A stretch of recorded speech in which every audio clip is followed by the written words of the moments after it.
ہے کہ ہم مسئلہ امامت کے اوپر یقین رکھتے ہیں بعد از پیغمبر صلی اللہ علیہ وآلہ وسلم. ہم یہ کہتے ہیں کہ اس امت کی حکمرانی کا حق من اللہ ہے، وہ اہل بیت علیہ السلام کے سامنے ہے. جو اہل بیت کے سامنے آئے ہم اس کو قبول کرنے کے لیے، اہانت کرنے کے لیے آمادہ نہیں ہیں، لیکن ہمیں یہ مجبور کیا جا رہا ہے کہ جو ان کے قول کے مطابق، جو ان کی تعریف کے مطابق اصحابی ہے، اس کے ساتھ بھی رضی اللہ لگاؤ. ہمارے نزدیک امیر معاویہ امیر المومنین کے سامنے اس نے جنگ کی ہے، ہم اس کے لیے رضی اللہ لکھنے کے لیے تیار نہیں ہیں. ہمیں مجبور کیا جا رہا ہے اس کے ساتھ بھی رضی اللہ لکھو. ہم کیوں لکھیں؟ ہماری کتب میں بھی نہیں لکھا جاتا، ہمیں مجبور کیا جا رہا ہے اس کے ساتھ بھی لکھو. ہمیں کہا جا رہا ہے کہ یزید کے متعلق اور دوسری چیزوں کے متعلق بھی یہی چیزوں کا اظہار کیا جائے. یہ ہمارے بنیادی معتقدات مسئلہ امامت کے برخلاف ہے. جو سقیفہ بنی ساعدہ میں بعد از پیغمبر جمع ہوئے، ہم ان کی اہانت نہیں کرتے لیکن اس کو غیر قانونی فعل شمار کرتے ہیں. ہم یہ کہتے ہیں ہمارا بنیادی اعتقاد ہی ادھر سے شروع ہوتا ہے، باقی سب فروعی اختلاف ہے.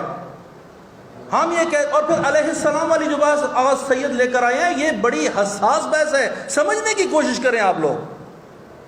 کیوں ہم علیہ السلام کہتے ہیں اہل بیت کو؟ کیونکہ ہم معصوم عن الخطا سمجھتے ہیں امیر المومنین کو اور 14 معصومین کو. جس طرح پیغمبران کو علیہ السلام کہتے ہیں، اسی واسطے ان کو علیہ السلام کہتے ہیں. رضی اللہ عنہ، اللہ ان سے راضی ہو جائے، یعنی جائز الامکان ہے وہ.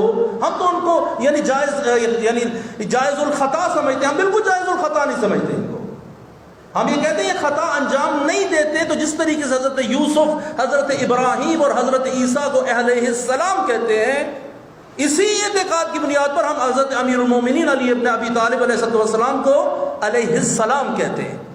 پھر ایک اور مصیبت جو اس قانون کے اندر ہے، آپ ذرا کھول کے دیکھیں کہ اس کی شک نمبر 8 یا اس فلاں کے اندر آیا ہوا ہے کہ جی آپ نے خلیفہ راشد کہنا ہے فلاں فلاں اور فلاں کو. بھائی ہم خلیفہ راشد نہیں سمجھتے ان کو. ہم نے وحدت کے لیے، ہم مجلس وحدت مسلمین ہیں، ہم وحدت مسلمین کے لیے ہمیں ایڑی چوٹی کا زور لگایا ہے. وحدت کا مطلب مرجر نہیں ہے کہ ہم اپنا اعتقاد چھوڑ کر ان کے اعتقاد کے اندر شامل ہو جائیں. ہمارا اپنا اعتقاد ہے، ہماری اپنی شناخت ہے، ہم اہانت نہیں کریں گے لیکن اپنے اعتقاد کو بھی ہاتھ سے دینے کے لیے تیار نہیں. یہ بل یہ ہمیں کہہ رہا ہے کہ جن کو تم اصحاب اپنی تعریف کے ساتھ نہیں سمجھتے ان کو بھی صحابی رسول لگاؤ، آخر میں رضی اللہ بھی لگاؤ، اور اپنی جتنی کتابیں چھپی ہوئی ہیں وہ ساری واپس لے لو. آپ سمجھے تو صحیح ہے کتنی بڑی مصیبت ہے جو ہمارے پہ گردن پر ڈالی جا رہی ہے.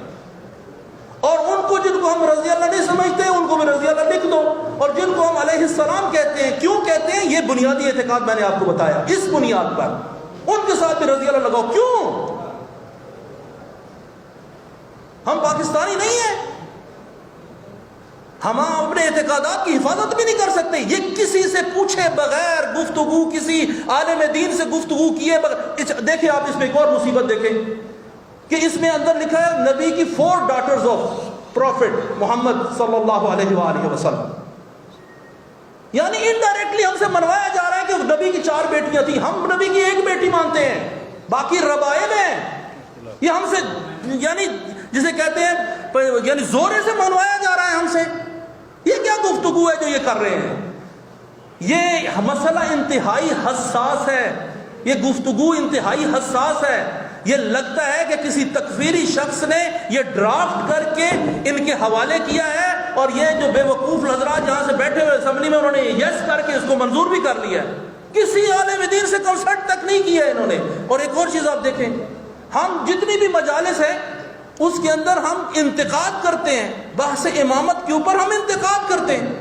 اس کے اندر یہ لکھا ہوا ہے یہاں پر، اور یہ شک نمبر اس کے اندر لکھا ہے کہ اینی مٹیریل پرنٹڈ اور graphic that defames, criticises, brings into ridicule اور ڈسریپیوٹ فلاں فلاں، سارے سب کے نام لے کر آ رہے ہیں، اور پھر کہتے ہیں خلفائے راشدین اور فلاں.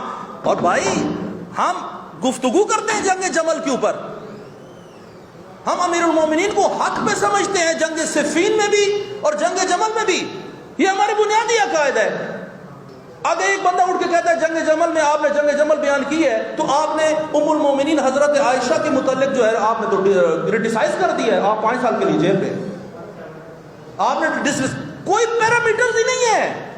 آپ اندازہ لگائیں یہ ظلم سری ہے جو ہمارے متعلق کیا جا رہا ہے. یہ میں آپ کو بتا دوں جس طرح آغا سید نے فرمایا, یہ سارے حضرات یہاں پر موجود ہیں, یہ صرف مجلس وحدت مسلمین نہیں بول رہی, یہ پوری شیعہ قوم یہاں پر بول رہی ہے. ذاکر, خطیب, طلاب, مدارس دینیہ, سب جگہ جگہ پر پورے پاکستان سے یہ لوگ ہیں جو گفتگو کر رہے ہیں آپ سے. آپ ہمیں ایک جو ہے نا وہ نہ سمجھ لیں کہ ہم یہاں پر ایک تنظیم کے طور پر آئے ہیں. ہم سارے مومنین کی یہاں پر جو محبین اہل بیت وہاں پر ان کی ترجمانی کر رہے ہیں. یقین کیجئے ہم بڑی شدت سے اس بل کی ہم مخالفت کریں گے, اپنے سر لگا دیں گے اس کے اوپر. گورنر کیا, گورنر کا باپ بھی اس مسئلے کو قبول نہیں کر سکتا, یہ کسی صورت میں قبول نہیں ہوگا. اور ہم اس کے لیے یہاں پر اسمبلی کے سامنے اور ایک ایک ادارہ بند کر کے دکھائیں گے. آپ یہ میرے دل کی آواز ہے اور میں اس کو اپنے تہہ دل سے کہہ رہا ہوں, سب یہاں پر کھڑے ہو جائیں گے. کسی صورت یہ بل قبول نہیں ہو سکتا, نہیں ہو سکتا اور نہیں ہو سکتا. والسلام علیکم ورحمۃ اللہ. جعفریہ پاکستان سے قبلہ حسین عطیہ کی مخاطب ہے. گزارش کروں گا امام جمعہ گجرانوالہ قبلہ امجد علی جعفری صاحب علماء امامی میں مہندی کرتے